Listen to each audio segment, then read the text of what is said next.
जिस उपदेश से राम जी को राजकुमार भगवान राम बने, वो उपदेश आप सुन रहे हैं। कितना ऊंचा ग्रंथ है। इसको वाल्मीकि रामायण भी बोलते, योग वशिष्ठ महारामायण भी बोलते। राम तीर्थ ने इसी का बार बार अध्ययन किया था। ये आप भी शांत हो जाएंगे परमात्मा में, और दूसरों को भी शांति देने की क्षमता देने वाला ये सदग्रंथ है। इसको वेदांत का सिद्धांत ग्रंथ बोलते हैं। दूसरे होते प्रक्रिया ग्रंथ। ये करके फिर कब वो आचार्य बनो तब समझो, ये तो थोड़ा पढ़ो और फिर वही सिद्धांत की बात। तो बार बार योग वशिष्ठ महारामायण विचारने योग। ओम श्री सद्गुरु परमात्मने नमः। श्री वशिष्ठ जी बोले, हे राम जी, यह देह काष्ठ और मिट्टी के समान है।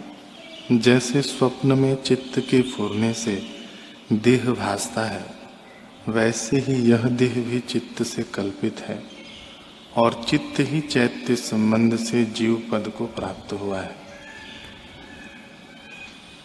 यह जीव चित्त सत्ता से शोभायमान है। उस चित्त के फुरने से संसार उपजा है। वह वानर के बालक के समान चंचल है और अपने फुरने रूप कर्मों से नाना प्रकार के शरीर धारता है। उसी चित्त का नाम अहंकार, मन और जीव है। हे राम जी,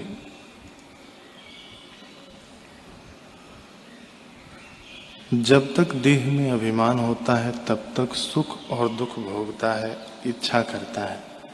जैसे काष्ठ और लाख तथा घट और आकाश का संयोग होता है, वैसे ही देह और देही का संयोग होता है। जैसे नली के अंतर आकाश होता है, सो उसके नष्ट होने से आकाश नष्ट नहीं होता, और जैसे घट के नष्ट होने से घटाकाश नहीं नष्ट होता, वैसे ही देह के नाश होने से आत्मा का नाश नहीं होता।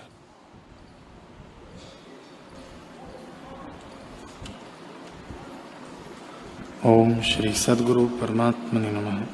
श्री वशिष्ठ जी बोले, हे राम जी, जब मनुष्य अपने स्वभाव को जानता है तब निर्वाण पद को प्राप्त होता है, जो आदि और अंत से रहित है। उसकी प्राप्ति का उपाय यह है कि वेदांत का अध्ययन करे और प्रणव का जप करे।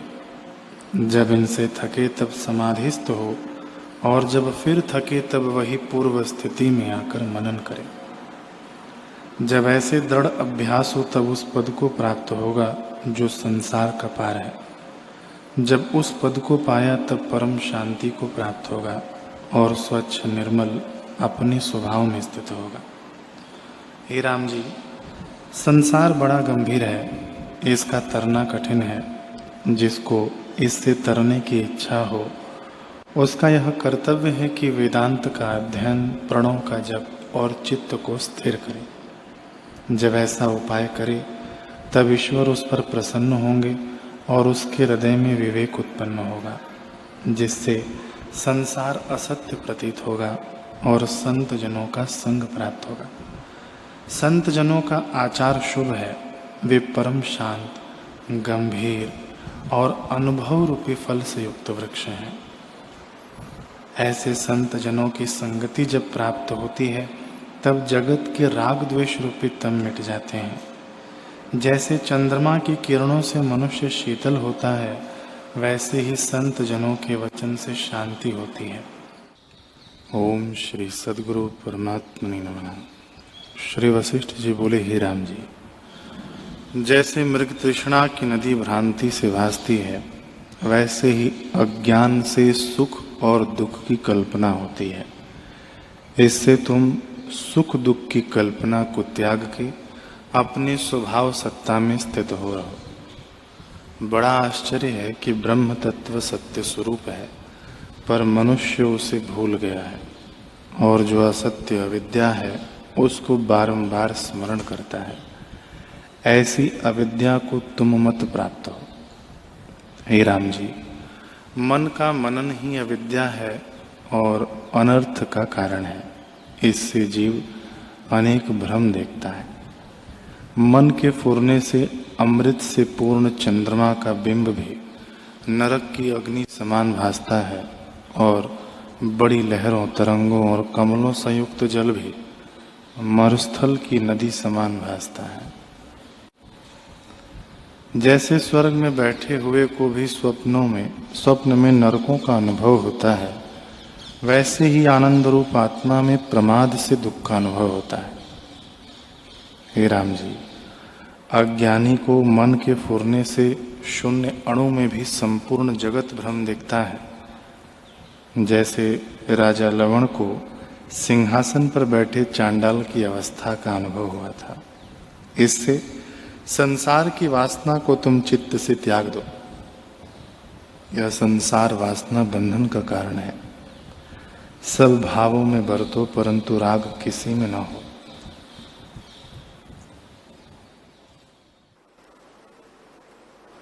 ओम श्री सद्गुरु परमात्मने नमः। श्री योग वासिष्ठ महारामायण। राम जी बोले, हे मुनीश्वर, इस जीव को संसार समुद्र में जन्म पाकर प्रथम बाल अवस्था प्राप्त होती है। वह भी परम दुख का मूल है। उससे वह परम दीन हो जाता है और इतने अवगुण उसमें आप प्रवेश करते हैं, अर्थात अशक्तता, मूर्खता, इच्छा, चपलता, दीनता, दुख, संताप, इतने विकार इसको प्राप्त होते हैं। यह बाल्यावस्था महाविकारवान है। बालक पदार्थ की ओर धावता है और एक वस्तु का ग्रहण कर दूसरी को चाहता है, स्थिर नहीं रहता, फिर और में लग जाता है। जैसे वानर स्थिर नहीं बैठता और जो किसी पर क्रोध करता है तो भीतर से जलता है। वह बड़ी बड़ी इच्छा करता है पर उसकी प्राप्ति नहीं होती। सदा तृष्णा में रहता है और क्षण में भयभीत हो जाता है, शांति प्राप्त नहीं होती। जैसे कदली वन का हाथी जंजीर से बंधा हुआ दीन हो जाता है, वैसे ही यह चैतन्य पुरुष बालक अवस्था में दीन हो जाता है। वह जो कुछ इच्छा करता है सब विचार बिना है और उससे दुख पाता है। यह मूढ़ गूंगी अवस्था है, उससे कुछ सिद्धि नहीं होती। और जो किसी पदार्थ की प्राप्ति होती है तो उसमें क्षण मात्र सुखी रहता है और फिर तपने लगता है। जैसे तपती पृथ्वी पर जल डालिए तो एक क्षण शीतल होती है, फिर उसी प्रकार से तपती है, वैसे ही वह भी तपता रहता है। जैसे रात्रि के अंत में सूर्य उदय होता है, उससे उल्लू आदि कष्टवान होते हैं, वैसे इस जीव को स्वरूप के अज्ञान से बाल अवस्था में कष्ट होता है। हे मुनीश्वर, जो बालक अवस्था की संगति करता है वह भी मूर्ख है, क्योंकि वह विवेक रहित अवस्था है और सदा अपवित्र है। सदा पदार्थों की ओर धावती है। ऐसे मूढ़ और दीन अवस्था की मुझको इच्छा नहीं है। उसमें जिस पदार्थ को देखता है उसकी ओर धावता है। जैसे कुत्ता क्षण क्षण में द्वार की ओर चला जाता है और अपमान पाता है, वैसे ही बालक अपमान पाता है। बालक को माता, पिता, बांधव, अपने से बड़े बालक और पशु पक्षी का भी भय रहता है।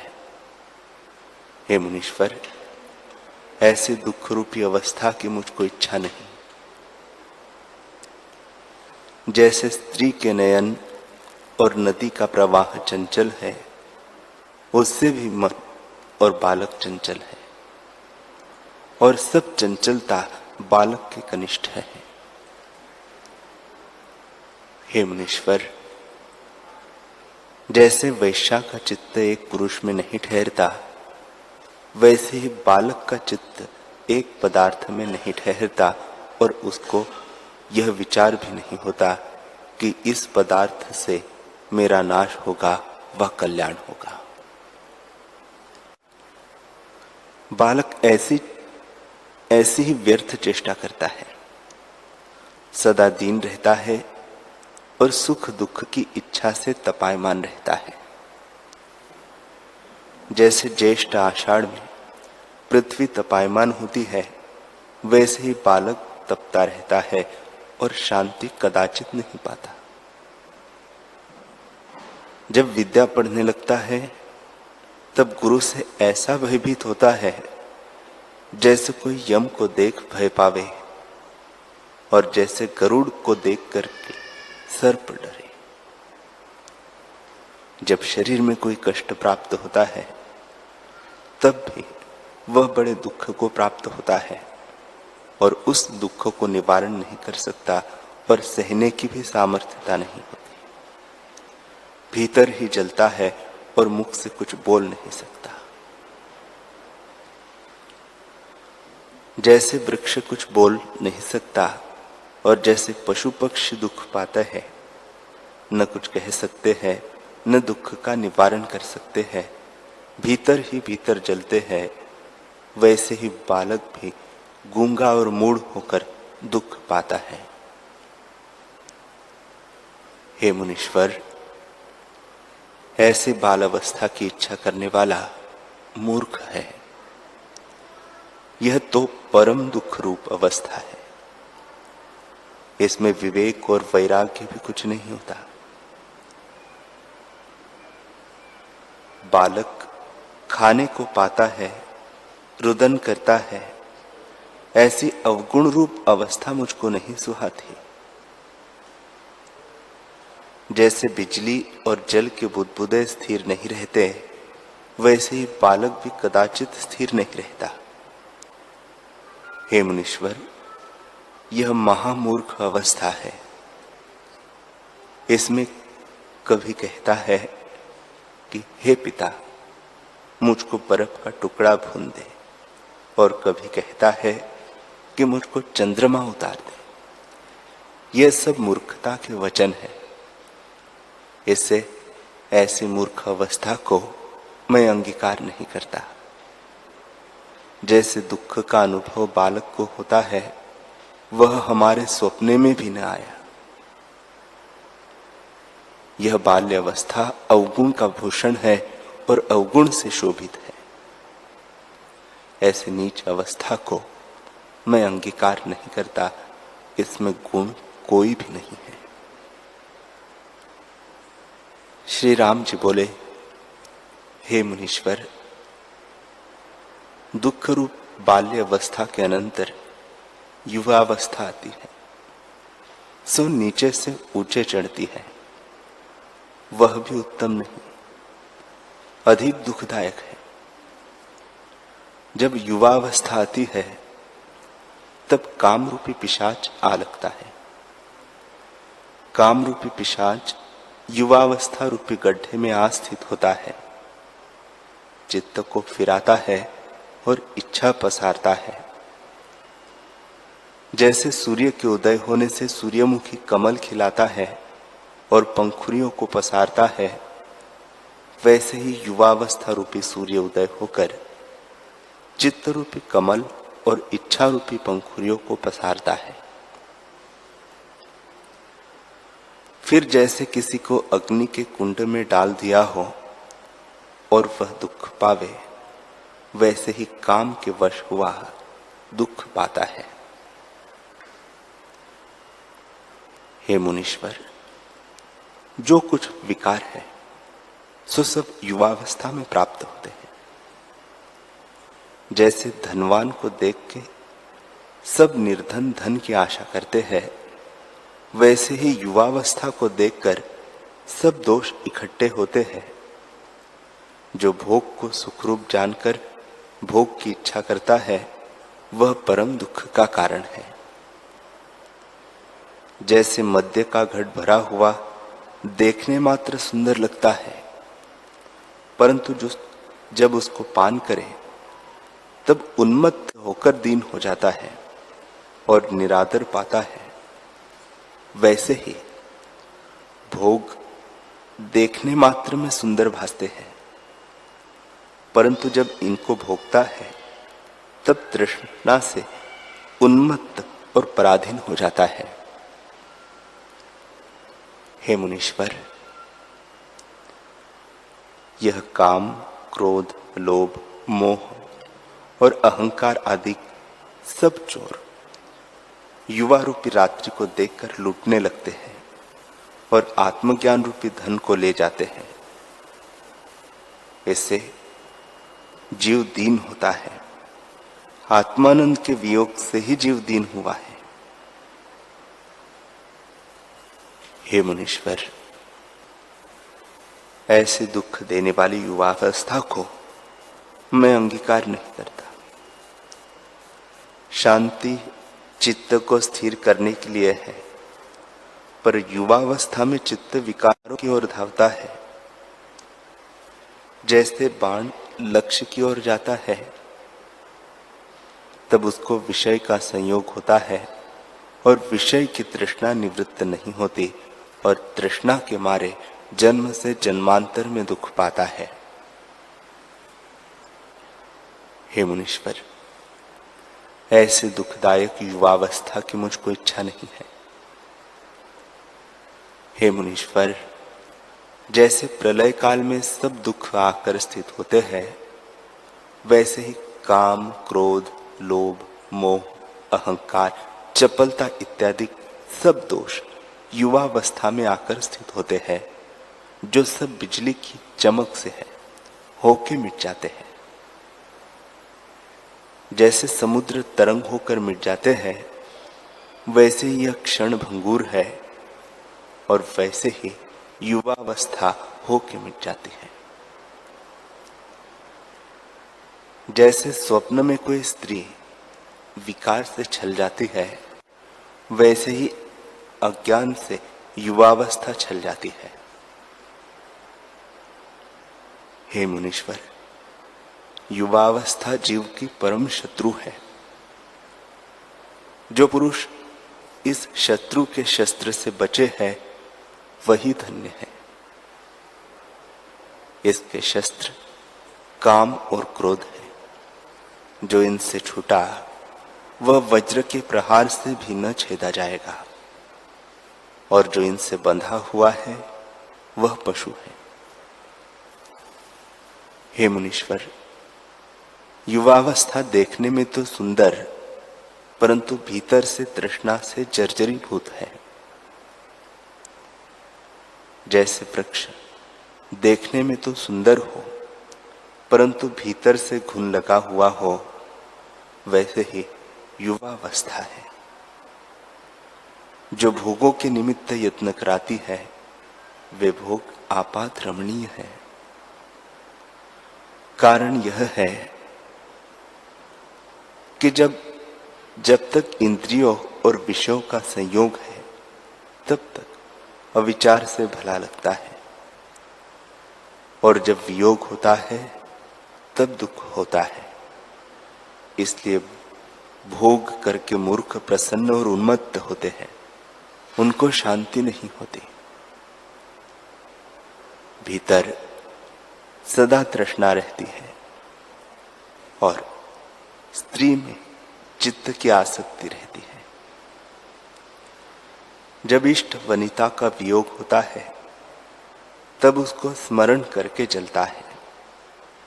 जैसे वन का वृक्ष अग्नि से जलता है, वैसे ही युवावस्था में इष्ट के वियोग से जीव जलता है। जैसे उन्मत्त हस्ती जंजीर से बंधता है तो स्थिर होता है, कहीं जा नहीं सकता, वैसे ही काम रूपी हस्ती को जंजीर रूपी युवावस्था बंधन करती है। युवावस्था रूपी नदी है, उसमें इच्छा रूपी तरंगे उठती है, वे कदाचित शांति नहीं पाते हैं। हे मुनीश्वर, यह युवावस्था बड़ी दुष्ट है। बड़े बुद्धिमान, निर्मल और प्रसन्न पुरुष की बुद्धि को भी मलिन कर डालती है। जैसे निर्मल जल की बड़ी नदी वर्षा काल में मलिन हो जाती है, वैसे ही युवावस्था में बुद्धि मलिन हो जाती है। हे मुनीश्वर, शरीर रूपी वृक्ष है, उसमें युवावस्था रूपी बेली प्रकट होती है, सो पुष्ट होती जाती है। तब चित्त रूपी भंवरा आ बैठता है और तृष्णा रूपी उसकी सुगंध से उन्मत्त होता है, सब विचार भूल जाता है। जैसे जब प्रबल पवन चलता है तब सूखे पत्तों को उड़ा ले जाता है, वैसे ही युवावस्था वैराग्य, संतोष आदि गुणों का अभाव करती है। दुख रूपी कमल का युवावस्था रूपी सूर्य है, उसके उदय से सब दुख प्रफुल्लित हो जाते हैं। इससे सब दुखों का मूल युवावस्था है। जैसे सूर्य के उदय से सूर्यमुखी कमल खिलाते हैं, वैसे ही चित्तरूपी कमल संसार रूपी पंखुरी और सत्यता रूपी सुगंध से खिल जाता है और तृष्णा रूपी भंवरा उस पर आ बैठता है और विषय की सुगंध लेता है। हे मुनीश्वर, संसार रूपी रात्रि है, उसमें युवावस्था रूपी तारांगण प्रकाशते हैं, अर्थात शरीर युवावस्था से सुशोभित होता है। जैसे धान के छोटे वृक्ष हरे तब तक रहते हैं जब तक उसमें फल नहीं लगता। जब फल आता है तब वृक्ष सूखने लगते हैं और अन्न परिपक्व होता है। वृक्ष की हरियाली नहीं रह सकती। वैसे ही जब तक जवानी नहीं आती तब तक शरीर सुंदर कोमल रहता है। जब जवानी आती है तब शरीर क्रूर हो जाता है और फिर परिपक्व होकर क्षीण और वृद्ध होता है। इससे हे मुनीश्वर, ऐसी दुख की मूल युवावस्था की मुझको इच्छा नहीं है। जैसे समुद्र में जल से तरंगों को पसारता है, जैसे समुद्र बड़े जल से तरंगों को पसारता और उछालता है, तो भी मर्यादा नहीं त्यागता, क्योंकि ईश्वर की आज्ञा मर्यादा में रहने की है। और युवावस्था तो ऐसी है कि शास्त्र और लोक की मर्यादा मेट के चलती है और उसको अपना विचार नहीं रहता। जैसे अंधकार में पदार्थ का ज्ञान नहीं होता, वैसे ही युवावस्था में शुभाशुभ गुण का विचार नहीं होता। जिसको विचार नहीं रहा उसको शांति कहां से हो? वह सदा व्याधि और ताप से जलता रहता है। जैसे जल के बिना मच्छ को शांति नहीं होती, वैसे ही विचार के बिना पुरुष सदा जलता रहता है। जब युवावस्था रूप रात्रि आती है तब काम पिशाच आके गरजता है और यही संकल्प उठते हैं कि कोई कामी पुरुष आवे तो उसके साथ मैं यही चर्चा करूं कि हे मित्र, वह स्त्री कैसे सुंदर है और उसके कैसे कटाक्ष है, वह किस प्रकार मुझको प्राप्त हो। हे मुनीश्वर, इस इच्छा में वह सदा जलता ही रहता है। जैसे मरुस्थल की नदी को देख मृग दौड़ता है और जल की अप्राप्ति से जलता है, वैसे ही कामी पुरुष विषय की वासना से जलता है और शांति नहीं पाता। हे मुनीश्वर, मनुष्य जन्म उत्तम है, परंतु जिसके अभाग्य है उसको विषय से आत्मपद की प्राप्ति नहीं होती।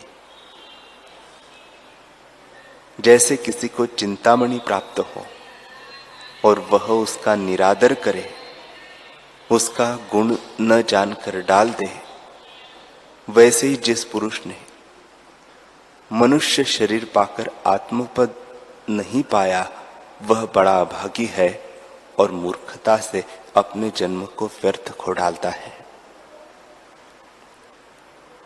वह युवावस्था में परम दुख का क्षेत्र अपने निमित्त बोता है और मान, मोह, मद इत्यादि विकारों से पुरुषार्थ का नाश करता है। हे मुनीश्वर,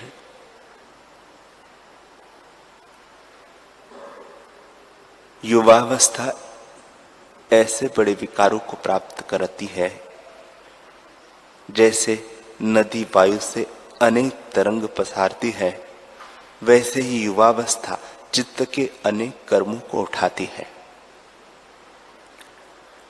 जैसे पक्षी पंख से बहुत उड़ता है और जैसे सिंह भुजा के बल से पशु को मारने दौड़ता है, वैसे ही चित्त युवावस्था से विक्षेप की ओर धावता है। हे मुनीश्वर, समुद्र का तरना कठिन है, क्योंकि उसमें जल अथाह है और उसका विस्तार भी बड़ा है और उसमें कच्छ, मच्छ, मगर भी बड़े बड़े जीव रहते हैं, पर मैं उनका तरना भी सुगम मानता हूं। परंतु युवावस्था का तरना महाकठिन है, अर्थात युवावस्था में निर्दोष रहना कठिन है। ऐसी संकट वाली युवावस्था में जो चलायमान नहीं होते, सो पुरुष धन्य है और वंदना करने योग्य है। हे मुनीश्वर, यह युवावस्था चित्त को मलिन कर डालती है। जैसे जल की बावली के निकट राख और कांटे हों और पवन चलने से सब आ बावली में गिरे, वैसे ही पवन रूपी युवावस्था दोष रूपी धूल और कांटों को चित्त रूपी बावली में डाल के मलिन कर देती है। ऐसे अवगुण से पूर्ण युवावस्था की मुझको इच्छा नहीं है। युवावस्था, मुझ पर यही कृपा कर कि तेरा दर्शन न हो। तेरा आना मैं दुख का कारण मानता हूं। जैसे पुत्र के मरण का संकट पिता नहीं सह सकता और सुख का निमित्त नहीं देखता, वैसे ही तेरा आना मैं सुख का निमित्त नहीं देखता। इससे मुझ पर दया कर कि अपना दर्शन न दे। हे मुनीश्वर, युवावस्था का तरना महाकठिन है। यौवनवान नम्रता संयुक्त नहीं होते और शास्त्र के गुण वैराग्य, विचार, संतोष और शांति इनसे भी संपन्न नहीं होते। जैसे आकाश में वन होना आश्चर्य है, वैसे ही युवावस्था में वैराग्य, विचार, शांति और संतोष होना भी बड़ा आश्चर्य है। इससे आप मुझसे वही उपाय कहिए जिससे युवावस्था के दुख से मुक्ति होकर मैं आत्मपद की प्राप्ति कर सकूं।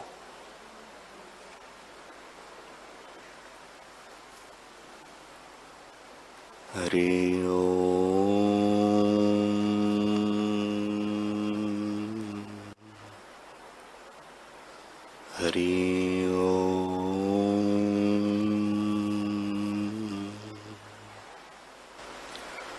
ॐ सहनाववतु सहनौ भुनक्तु सह वीर्यं करवावहै तेजस्विनावधीतमस्तु मा विद्विषावहै।